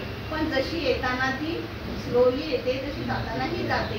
परंतु त्याच्यात ओटीपोटात दुखणं असेल, अंगात ताप असेल किंवा असं काही वेगळं चिन्ह तुम्हाला दिसलं तर हमखास काय करायचं, वैद्यकीय सल्ला घ्यायचा. आता मगाशी मी म्हटलं ह्याने टेक्नॉलॉजीने इतकी प्रगल्भता केलेली आहे, एवढा विकास केलेला आहे, हे मी आत्ता ऐकलं म्हणून तुम्हाला सांगते की आतापर्यंत अवयव रोपण होत होते, बरोबर. म्हणजे त्याच्यामध्ये अवयव रोपणामध्ये, अवयव दानामध्ये, हे जे अवयव दानाचं जे मी कार्य करते त्याच्यात मी तुम्हाला सांगते, ज्या आता मी ऐकलं की ज्या मुलीला गर्भाशय नाही आहे, तर ज्या व्यक्तीचं शरीर मृत आहे, महिलेचं, आणि जिला पाळी येत आहे किंवा ती मृत पावली तर तिचं गर्भाशय असं इम्प्लांट होऊ शकतं. म्हणजे पुण्यामध्ये हात इम्प्लांट दोन्ही करून एका मुलीला पुरुषाचे हात लावलेले आहेत. इतकं सक्सेसफुल स्टोरी आहे. ती मुलगी IT इंजिनियर आहे, ती सगळं काम करते. म्हणजे आता अशक्य काही नाही. हा विषय खूप मोठा आहे. ह्याच्यावर एक दिवशी मी तुम्हाला इतकं सविस्तर सांगेन की आपलं शरीर आहे ते इतकं सुंदर आहे, इतकं मौल्यवान आहे, इतकं मूल्यवान आहे, ते मातीत जाता कामा नये. मीठ तुम्ही या पुण्यभूमीचे, गुण मिठाचे सोडू नका. एकदाची हा मानव जन्म निरर्थक करू नका. आलं लक्षात? तर हा जन्म आपण आहेत तेव्हा कार्यरूपी, आणि आपण नसू तरी आपले कार्यरूपी आपण पुरणार आहोत. आज आपण अनेक झाडं लावतो आहोत. एखाद्या मुलीच्या पहिल्या पाळीला एक वृक्ष लावा. एखाद्या मुलीला पाळी येणार आहे, तिच्या घरी भेट देताना तिला एक बॉक्स द्या, त्याच्यामध्ये पॅड द्या, तिला आवडणारी टिकली द्या, तिला आवडणारा पावडर द्या, तिला एक रुमाल द्या, तिला हात धुवायला एक साबण द्या, तिला एक नेल कटर द्या. ही झाली आपली नवीन पुढच्या पिढीसाठी चांगली वाटचाल. टाळ्या वाजवा. किती टाळ्या वाजवायचे. तर अशा तऱ्हेने आपण हे गिफ्ट द्यायला लागू. तुमचं काय मत आहे? द्यायचं ना? आणि ते देऊ, आणि ते देताना तुम्ही फोटो काढा, तुम्ही व्हिडिओ काढा आणि इतरांना दाखवा की बघा हे हार्ट शेप मला मिळालं, मी दिलं तिला, की तिची पहिली पाळी आहे. कळलं? माहितीचं पुस्तक मी शिंपला पुस्तिका आहे माहितीची, बापू सरांना सांगते, त्याच्या प्रिंटआउट काढते, आपण मुलींना देते. ओके. तर इथे मी बरोबर 10 मिनिटं बाकी असताना माझं 2 दिवसाचं प्रशिक्षण 1 तासामध्येच संपवण्याचा प्रयत्न केलेला आहे. प्रत्येक गोष्टीला वेळ दिला तर खूप आहे, परंतु मी संपवते. आता तुमच्या जर शंका असतील तर तुम्ही विचारा, तुम्हाला इथे सगळ्या प्रश्नांची उत्तरं मिळतील. मग PCOD आता बघा, PCOD जो आहे तो आता काय झालंय, मी आरोग्यात असल्यामुळे मी थोडं स्पष्ट बोलते. आधी पहिलं आपण जमीन सुपीक आहे का ते बघायला पाहिजे. जमीन नापीक आहे आणि चालू त्याच्यात पेरणी करायला, बरोबर. खडकाळ जमीन, जिथे पाणी नाही, त्या जमिनीचं पोत नाही, शरीर सुद्धा सुदृढ असणं गरजेचं आहे. ह्याच्यामध्ये मी तुम्हाला एक गोष्ट अजूनही, आता बरं झालं हा विषय काढला, व्यायाम. मी मगाशी माझे 2 व्हिडिओ मी तुम्हाला बोलली, त्याच्यात मासिक पाळीसाठी व्यायाम आहे. नियमाने व्यायाम मुलींना सांगायचं, सायकल फिरवून नसेल तर 2 उड्या मारा. मी स्वतः 2 उड्या मारते, व्यायाम करते. त्यालाही सांगायचं तुम्ही सगळ्यांनी व्यायामात यायचं.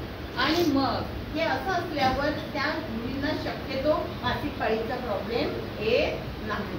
परंतु कधी कधी काय होतं, हार्मोनल इम्बॅलन्स असतो, जीवनशैली चुकीची आहे, ती चिंताग्रस्त आहे, मानसिक कुटुंबात ताणतणाव आहे, कुपोषण आहे, तेव्हा तिला शरीराची वाढ झालेली नाही, त्या बीजाशयाची वाढ झालेली नाही. कधी कधी खूप स्त्रीबीजे असतात, कधी कधी ती परिपक्व होत नाही, असे प्रॉब्लेम असतात. म्हणून त्याला पॉलिसिस्टिक ओव्हेरियन डिसीज किंवा सिंड्रोम असं म्हटलं जातं. पण आपण इतक्या भयानक लेवलपर्यंत जायच्या अगोदर आपलं काम काय आहे, संवर्धन. संगोपन आपण काय करतो, नुसती झाडं लावतो का नाही, संवर्धन करतो. म्हणून प्रत्येक आजाराचं प्रत्येक रुग्णाचं जेव्हा संवर्धन होईल, त्याला तुम्ही ओळखाल, त्याला समुपदेशन कराल, तेव्हा हा PCOD कायमचा नाहीसा होईल. कळलं? ही माहिती त्याला देणं गरजेचं आहे. तर अजून तुमच्या प्रश्नाचं उत्तर तुम्हाला फायब्रॉइड हे बघा, कुठल्या शरीरात कुठला फायब्रॉइड येईल हे काही तुम्हाला आम्हाला काहीही माहिती नसतं. अनेक महिलांच्या पोटात, आता मी कोणती ऍक्टरच्या पोटातला गोळा काढलाय गर्भाशयातला असं माहिती, हा बघा सगळ्यांना सगळं माहिती आहे. हा, तर हा गोळा जो आहे तो फायब्रॉइड आहे. तर तो असणं हे कधी कुठल्याही स्टेजला येऊ शकतो. तर तो जर गोळा असेल तर त्या गोळ्याची अडचण म्हणजे मासिक पाळीला येऊ शकते, किंवा तो आजाराचा आहे का हे बघणं, बेनाईन आहे की मॅलिग्नंट आहे, कॅन्सरस आहे का TBचा पण असतो, तर ते बघितलं तर मग जर गाठ असेल तर ती चांगली गाठ नाही आहे, तर ती बऱ्याचदा आता एक बरं काय झालंय, हा असा वेगळा अवयव असल्यामुळे शरीरातनं बाहेर काढला जातो. त्यामुळे बऱ्याच वेळेला गर्भाशयाच्या मुखाचा कर्करोग जास्त होतो. त्याला कारणं आहेत बरीचशी, मला माहिती असलेली कारणं सांगते. वारंवार होणाऱ्या प्रसूती, वारंवार होणारे अनैतिक संबंध, आणि इथे गर्भाशयाच्या मुखाजवळ म्हणजे इथून जर तुम्हाला वारंवार इन्फेक्शन जात असतील तर मग चान्सेस असतात गर्भाशयाच्या मुखाचा कॅन्सर व्हायचा. आणि म्हणून मग तो फायब्रॉइड कसला आहे तर तुम्हाला पाहणी करून डॉक्टर सांगतायत. तर आता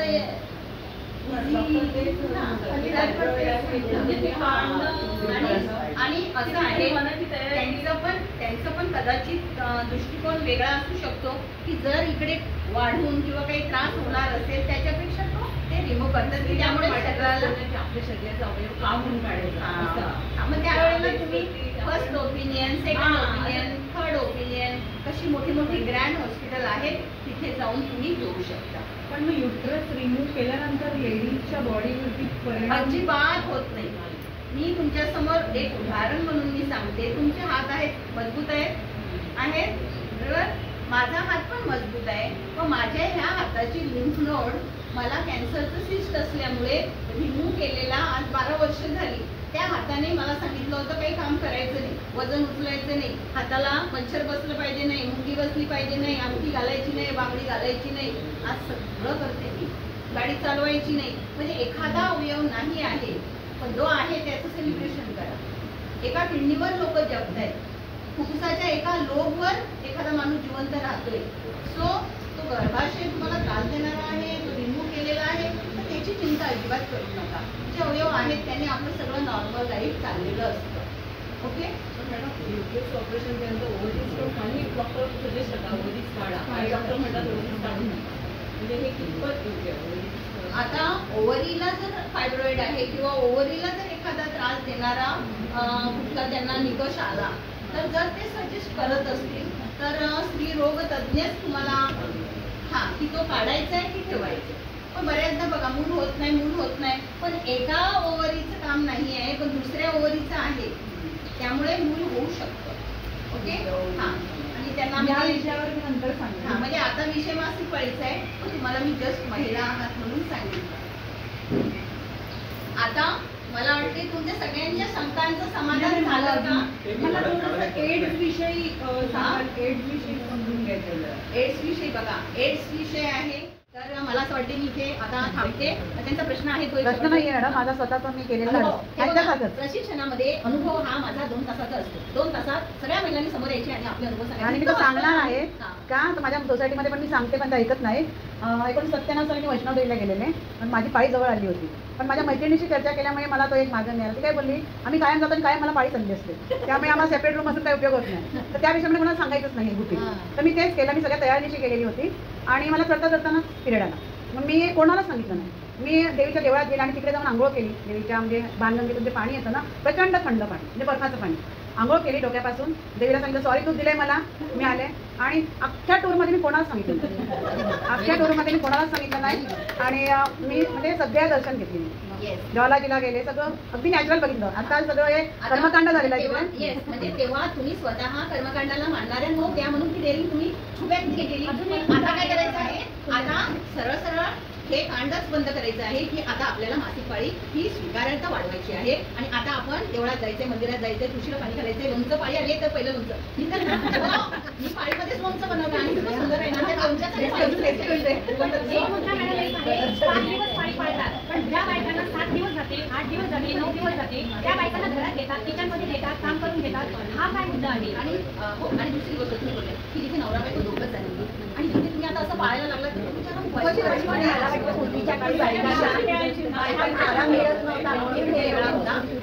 तेव्हा होतं शेड्या होता. आराम मिळायचं पाहिजे. आम्ही महिला स्ट्रॉंग आहोत आणि नारी की जय, नारी की जय. लाल रंग जिंदाबाद. लाल रंग मासिक पाळी चांगली आहे. काय मासिक पाळी चांगली आहे. आजपासून ह्याच्यावर बोलायचं आहे. गर्भाशय, जननमार्ग या सगळ्या गोष्टी बोलायचं आहे. ओके, बोलणार. आणि आता आपण सगळे मिळून एक टाळ्या वाजवू आणि आताचा आपलं स्पेशल ह्या संस्थेचे सर्वच म्हणेन मी. आज ते सुद्धा लाल टी शर्ट मध्ये आहेत, म्हणजे ज्यांना लाल रंग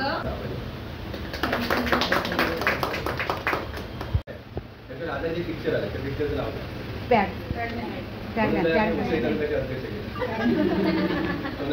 पण खरी जागृती ना त्यांनी आणली. अक्षय कुमारचे पण आभार मानावे लागले. आणि आता अजून अक्षय कुमार ऍडव्हर्टाईज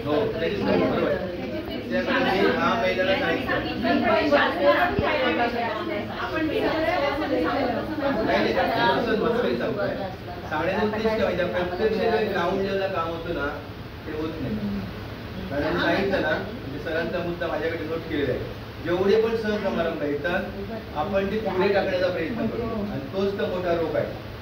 हा रोग लावतो ना आपण नैसर्गिक क्रियेला, यानेच आजार तयार होतात महिलांचे. आणि याच्यासाठी मॅडम म्हणतात तसं की त्याच्यात पर्याय असं पाहिजे. पण त्याच्यापेक्षा माझं मत असं आहे की महिलांनी अवेअरनेस कारण की मी म्हणतो एखाद्या वेळी आपल्याला एखादा गणपती नाही मिळणार, काय फरक होतो? पण गणपती नाही मिळणार असं आणायचंच नाही सांगतो. बऱ्याचशा महिला गणपती कधी अमुक त्याच्या आधी सुरू व्हायचं. नवरात्रीचे 9 दिवस मिळाले पाहिजे. हे करायचं नाही ना, हे करूच नका. घरी घेऊन जावा, घरी घेऊन जावा. तुमच्या भागात जास्त आहे. जा पट्टा तेवढा हे नाही, अडाणी नाही फक्त नाही म्हणजे सॉरी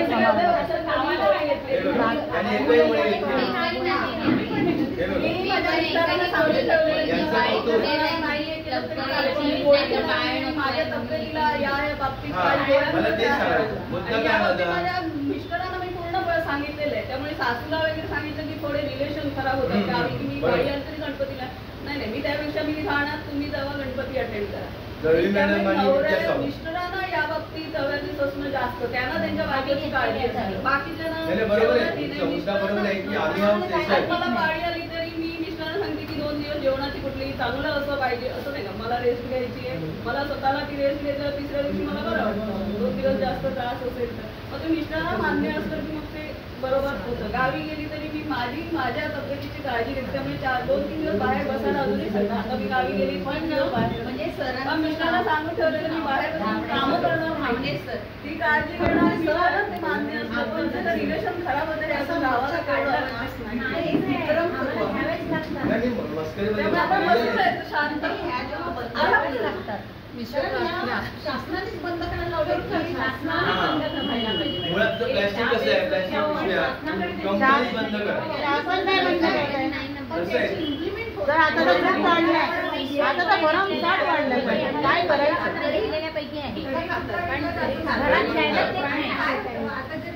पुढे तुला आणखी कार्यक्रम आहे, मंदिराची ओटी भरायला जायचं घे आणि अशी पिढी आहे ते पण नात्यात हा जो कार्यक्रम आहे, हा कार्यक्रमाचा उद्देश त्यांनी सांगितलंय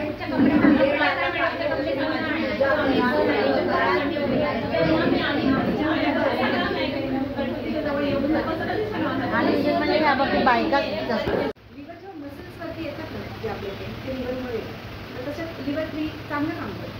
हे पॉईंट्स आम्ही याच्यासाठी सांगतो की हे फिमेल्सनी शिकणं खूप गरजेचं आहे. हे बेसिक नॉलेज आहे, बेसिक गोष्टी आहेत ज्याच्यासाठी ॲग्रिकल्चर शिकावं, याचं बेसिक नॉलेज घ्यावं, ज्याच्यातून तुम्ही छोटे छोटे आजार तर बरे करू शकता, पण सगळ्यात मोठा हे बवंडर तुम्ही शांत करू शकाल. की पिरियडमुळे आजकाल प्रत्येक घरात एक तरी बाई दिसतो, एक तरी. मग तो आपल्याला जर त्रास कमी करायचा असेल ना, तर त्याच्यासाठी नेचर आपल्याकडे खूप काही गोष्टी देऊ शकतात ज्या आपण त्याच्यापासून लांब असल्यामुळे आपल्याला मिळत नाही. हे प्रॉब्लेम पहिले नव्हते असते का? पहिल्यापासून पिरियड येतात ना, जेव्हापासून सृष्टी जन्माला आली तेव्हापासून पिरियड येतात म्हणून आपण सगळे जन्माला आलो. मग तेव्हा हे प्रॉब्लेम्स कुठे होते? तेव्हा नव्हते, कारण आपण निसर्गाच्या सानिध्यात. आता इकडे निसर्गच नाही.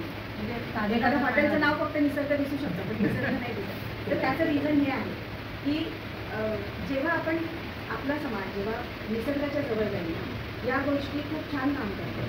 आणि म्हणून आम्ही खूप प्रयत्न करतोय की बायकांपर्यंत पोहोचण्याचा की एक बाई घरात जर हेल्दी असेल ना, ऑटोमॅटिकली घर हेल्दी असतं.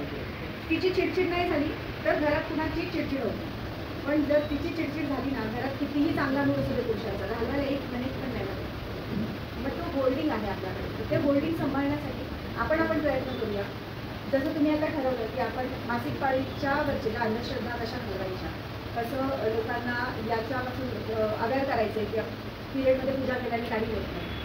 मग ते सांगता त्याच्यावर आपल्याला छोट्या छोट्या ट्रीटमेंट आहेत ज्या सांगता येतात. जसं आता आपल्या हातावरती म्हणजे एक बेसिक हे आहे की हातावरती इथे युट्रस येते. आपण ही बॉडी आहे आपली, तर असं उभं राहते, तर हे 2 हात आहेत, हे 2 पाय, हे 2 पाय, इथे येतं युट्रस. जर इथे आपण फक्त प्रेशर पॉईंट देतोय तरीही ॲबडोमिनल पेन जे पिरियडच्या वेळेला येतात ते कमी होतं. ज्यांना पिरियड्स येत नाही आहे त्यांनाही इथे जर नुसतं प्रेशर दिलं ना तरीही बऱ्यापैकी फरक पडतो. सगळ्याच गोष्टींसाठी नाही सांगत, कारण की प्रत्येकाचं पिरियड न येण्याचं रिझन वेगळं असू शकतं. खूप जास्त कॉन्कल्स बनले असतील तर तुम्ही इथे प्रेशर देऊन पिरियड नाही, तर त्याच्यासाठी तुम्हाला एक परफेक्ट ट्रीटमेंट मिळून जाईल. तर तसं करू शकतो. दुसरं ब्रेस्टसाठी आपण ब्रेस्टला सुद्धा इथे पिरियडमध्ये हा पोर्शन ब्रेस्ट केला ना, जर ज्यांना ब्रेस्टमध्ये नोट्स आहे त्याच्यासाठीही खूप चांगलं काम होतं. नोट्स नाही त्याचा पेन आहे. पिरियडमध्ये जे पेन येतं बायकांना, मुलींना खास करून मुलींना खूप जास्त प्रॉब्लेम होतात. एक बाळ झाल्यानंतर हळूहळू ते कमी होऊन जातं, पण तोपर्यंत फिमेल्सला हा त्रास खूप असतो. तर तुम्ही इथे नुसतं प्रेशर देऊनही तुम्ही ब्रेस्ट करून ब्रेस्टचा जो पेन आहे तो घालवू शकता. ह्या बेसिक ट्रीटमेंट आहेत, तुम्ही ह्या बेसिक ट्रीटमेंट करू शकता. कारण मला खूप अनुभव आहे, मी जे करते माझ्या डोळ्यात कोणालाच आवडत नाही. हा 3 महिने अनुभव मला पण आलाय. मला कंटिन्यू ब्लिडिंग 3 महिने होतं आणि माझ्या घरात कोणी समजून घेत नव्हतं. मी ते शेवटी मरण्याच्या दारात होती. लास्टला गर्भपिशवी साफ करून घेतली आणि कॅन्सर चेकिंग केली, नॉर्मल आली. पण मी शेवटचे माझा मोनोपॉज चालू होता. मी मरतेच कशाला. इतर बायका बघ सकाळी 5ला उठून कामावर जातात, संध्याकाळी 7:30-8 नंतर येतात, जेवण बनवतात, रात्री 2 वाजता झोपतात. तुलाच मारायला होते का? तुला काय झालंय? हा सगळा मी भोगले, मी स्वतः भोगले.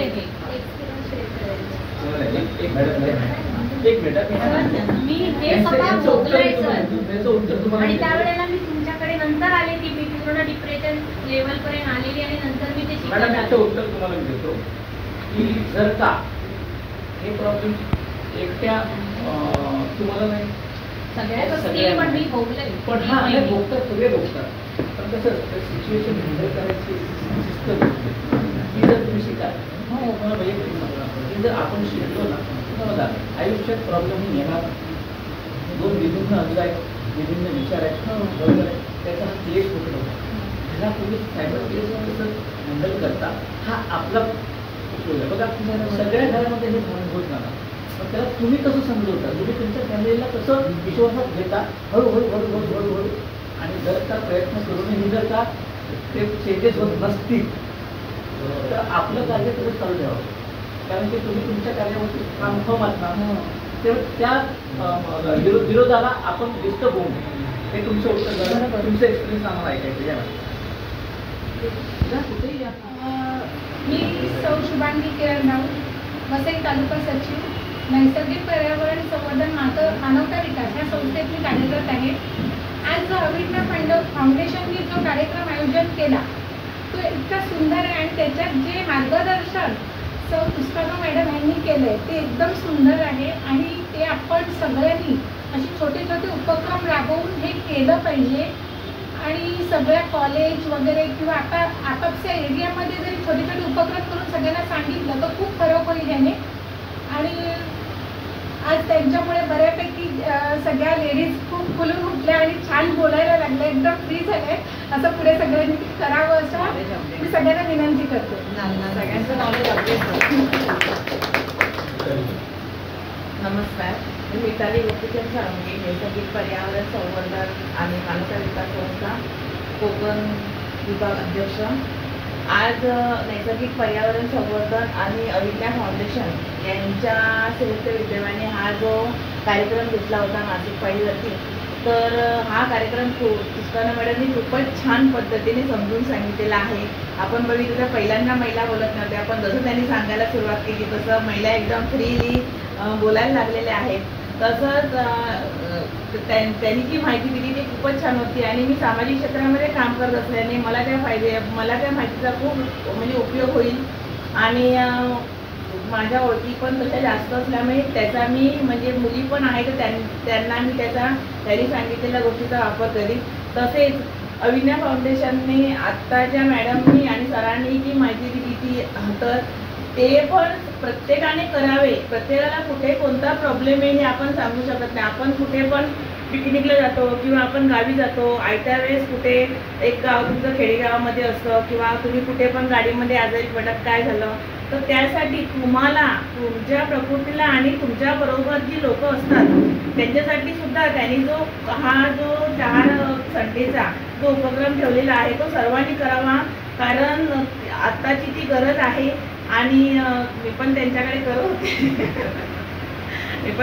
होते आणि मी माझ्या मुलीला पण करायला सांगणार आहे आणि त्यांच्याकडे पण येऊन प्रत्येकाने करावं. सगळे येणार आहेत. त्याच्यामध्ये लाल रंगामध्ये सुंदर व्यक्ती शोधायची आहे. आता ती सुंदर व्यक्ती मी शोधली आहे, त्या आहेत श्रद्धा मॅडम.